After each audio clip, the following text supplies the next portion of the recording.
গত অক্টোবরে আমি গিয়েছিলাম মথুরা আর বৃন্দাবন। তখন শীতের সকালে সেই গলিগুলোয় ঘুরে বেড়াতে মনে হচ্ছিল এখানেই তো জন্ম নিয়েছিলেন নন্দলাল শ্রীকৃষ্ণ।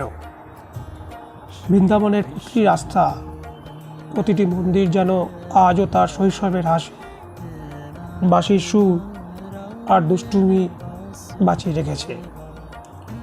সেই ভ্রমণ শুধু দর্শন ছিল না, ছিল এক অদ্ভুত ভক্তির স্পর্শ।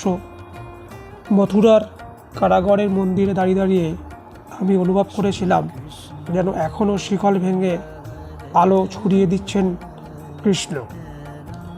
আর বৃন্দাবনের সেই কীর্তনের সুর আমার হৃদয়ে আজও অনুরণিত। আজ আবার জন্মাষ্টমী, আমার বাড়িতেও হচ্ছে। চারিদিকে প্রদীপের আলো, শঙ্খ আর ঘণ্টার ধ্বনি, দুধ মাখন, চিড়ের অঞ্জলি, সব মিলিয়ে যেন আবার আমি ফিরে গেছি সেই মথুরা বৃন্দাবনের আবহে। কৃষ্ণের জন্ম শুধু একটি কাহিনী নয়, এটা আমাদের জীবনের শিক্ষা। অন্ধকার যত গভীর হোক, আলো তার পথ খুঁজেই নেবে। তাই আজকের এই জন্মাষ্টমীতে আমি আবার মনে মনে বলছি, আপনারাও বলুন, জয় বৃন্দাবন, জয় মথুরা, জয় নন্দলাল গোপাল।